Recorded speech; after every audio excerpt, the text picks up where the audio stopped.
ರಾಜ್ಯ ಕಾಂಗ್ರೆಸ್ನಲ್ಲಿ ಶುರುವಾಯಿತು ಅಪಸ್ವರ. ಸಚಿವ ಭೈರತಿ ವಿರುದ್ಧ ಕಾಂಗ್ರೆಸ್ ಶಾಸಕ ನಾರಾಯಣಸ್ವಾಮಿ ಕಿಡಿಕಾರಿದ್ದಾರೆ. ಶಾಸಕರನ್ನ ವಿಶ್ವಾಸಕ್ಕೆ ತೆಗೆದುಕೊಳ್ತಿಲ್ಲ ಅಂತ ಆಕ್ರೋಶ. ಈಗ ಪ್ರತಿನಿತ್ಯದ ವಿಚಾರ ಆಗೋಗಿದೆ. ಈಗ ಒಬ್ಬೊಬ್ಬರೇ ಮಾತಾಡೋದು, ಸರಣಿಯಾಗಿ ಒಬ್ಬೊಬ್ಬರೇ ತಮ್ಮ ಅಸಮಾಧಾನವನ್ನು ಹೊರ ಹಾಕ್ತಾ ಇದ್ದಾರೆ. ಈಗ ಕಾಂಗ್ರೆಸ್ನಲ್ಲಿ ಇದೀಗ ಅಸಮಾಧಾನ, ಅಪಸ್ವರ, ಆಕ್ರೋಶ, ಎಲ್ಲವೂ ಕೂಡ ಆರಂಭ ಆಗಿದೆ. ಸಚಿವ ಭೈರತಿ ವಿರುದ್ಧ ಕಾಂಗ್ರೆಸ್ ಶಾಸಕ ನಾರಾಯಣಸ್ವಾಮಿ ಕಿಡಿಕಾರಿದ್ದಾರೆ. ಒಬ್ಬರನ್ನ ಕಂಡ್ರೆ ಒಬ್ಬರಿಗೆ ಆಗ್ತಾ ಇಲ್ಲ ಅನ್ನುವ ಪರಿಸ್ಥಿತಿ. ಸಚಿವರು ಶಾಸಕರನ್ನ ವಿಶ್ವಾಸಕ್ಕೆ ತೆಗೆದುಕೊಳ್ತಾ ಇಲ್ಲ ಅನ್ನೋದು ಈಗ ಪ್ರತಿನಿತ್ಯ ಕಾಂಗ್ರೆಸ್ನಲ್ಲಿ ಕೇಳಿ ಬರ್ತಾ ಇರುವಂತಹ ಆರೋಪ. ಶಾಸಕರನ್ನ ವಿಶ್ವಾಸಕ್ಕೆ ತೆಗೆದುಕೊಳ್ತಾ ಇಲ್ಲ ಸಚಿವ ಭೈರತಿ ಅವರು ಅನ್ನೋದು ಇದೀಗ ಇವರು ಕೂಡ ಹೇಳ್ತಾ ಇರುವಂತಹ ಆರೋಪ. ಭೈರತಿ ಸುರೇಶ್ ಎಲ್ಲರನ್ನ ವಿಶ್ವಾಸಕ್ಕೆ ತೆಗೆದುಕೊಳ್ತಿಲ್ಲ, ಒಬ್ಬರಿಗೆ ಸುಣ್ಣ ಒಬ್ಬರಿಗೆ ಬೆಣ್ಣೆ ಅನ್ನುವಂತಾಗಿದೆ. ಕೋಲಾರದಲ್ಲಿ ಕಾಂಗ್ರೆಸ್ನ ಈ ಪರಿಸ್ಥಿತಿಗೆ ಸಚಿವ ಭೈರತಿ ಸುರೇಶೇ ಕಾರಣ. ನಮ್ಮನ್ನ ಯಾವುದೇ ಸಭೆಗೆ ಸಚಿವರು ಆಹ್ವಾನಿಸ್ತಿಲ್ಲ ಅಂತ ಆರೋಪಿಸ್ತಾ ಇದ್ದಾರೆ ಬಂಗಾರಪೇಟೆ ಶಾಸಕ ನಾರಾಯಣಸ್ವಾಮಿ. ಈಗ ಕೋಮಲ್ ಚುನಾವಣೆಗೆ ಸ್ಪರ್ಧೆ ಮಾಡಿದ್ದೇನೆ, ಹೈಕಮಾಂಡ್ ತೆಗೆದುಕೊಳ್ಳುವ ನಿರ್ಧಾರಕ್ಕೆ ಬದ್ಧ ಅಂತ ಹೇಳಿದ್ದಾರೆ. ಎಲ್ಲ ಮಂತ್ರಿ ಆದವರು ಎಲ್ಲ ವಿಚಾರಗಳನ್ನು ಕೂಡ ಎಲ್ಲ ಶಾಸಕರನ್ನ ಸಮನ್ವಯ ತಗೊಂಡು ಹೋಗ್ಬೇಕು. ಒಂದು ಕಡೆ ಸುಣ್ಣ, ಒಂದು ಕಡೆ ಬೆಣ್ಣೆ ಇಡಬಾರ್ದು. ಆ ಪರಿಸ್ಥಿತಿಯಿಂದ ಇವತ್ತು ಈ ರೀತಿ ಆಗಿದೆ. ನಮ್ಮನ್ನು ಯಾವುದು ಸಂಧಾನ ಕರೆದಿಲ್ಲ, ಯಾವ ಸಂಧಾನವನ್ನು ಅವರು ಹೇಳಿಲ್ಲ.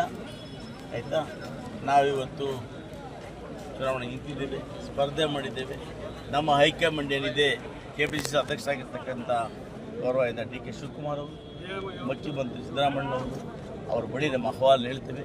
ಅವ್ರು ಏನು ತೀರ್ಮಾನ ಮಾಡ್ತಾರೆ, ಪಕ್ಷ ಏನು ತೀರ್ಮಾನ ಮಾಡುತ್ತೆ ಅದಕ್ಕೆ.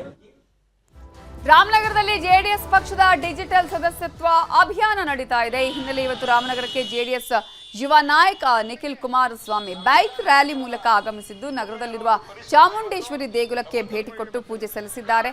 ನಂತರ ನಗರದಲ್ಲಿ ಸಭೆ ಆಯೋಜನೆ ಮಾಡಿದ್ದು ಸಭೆಯಲ್ಲಿ 100 ಜನ ಕಾರ್ಯಕರ್ತರು ಭಾಗಿಯಾಗಿದ್ದಾರೆ.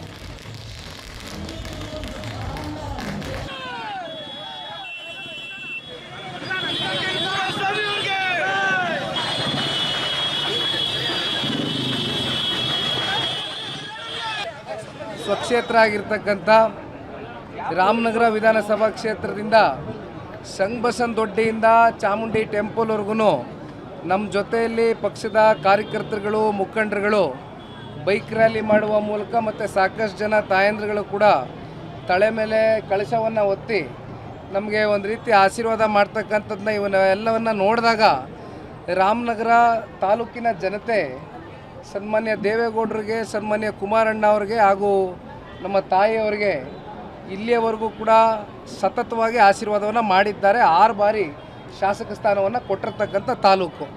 ಹಾಗಾಗಿ ಇವತ್ತು ವಿಶೇಷವಾಗಿ ನಮ್ಮ ಮುಖಂಡರುಗಳು, ಕಾರ್ಯಕರ್ತರಿಗೆ ನಾನು ಕೊನೆ ಕ್ಷಣದಲ್ಲಿ ಹೇಳಿದ್ದು, ಯಾಕೆಂದರೆ ನನಗೆ ಇವತ್ತು ಕೊಪ್ಪಳ ವಿಜಯನಗರ ಇತ್ತು, ಆದರೆ ಇವತ್ತು ಅಮಾವಾಸ್ಯೆ ಇದ್ದಿದ್ದರಿಂದ ಇಲ್ಲ ಮತ್ತೆ ಇನ್ನೊಂದು ದಿನ ಶಿಫ್ಟ್ ಮಾಡ್ಕೊಳ್ಳಿ ಅಂತ ನಾಳೆ ರಾಯಚೂರಿಗೆ ಹೋಗ್ತಕ್ಕಂಥದ್ದಿದೆ.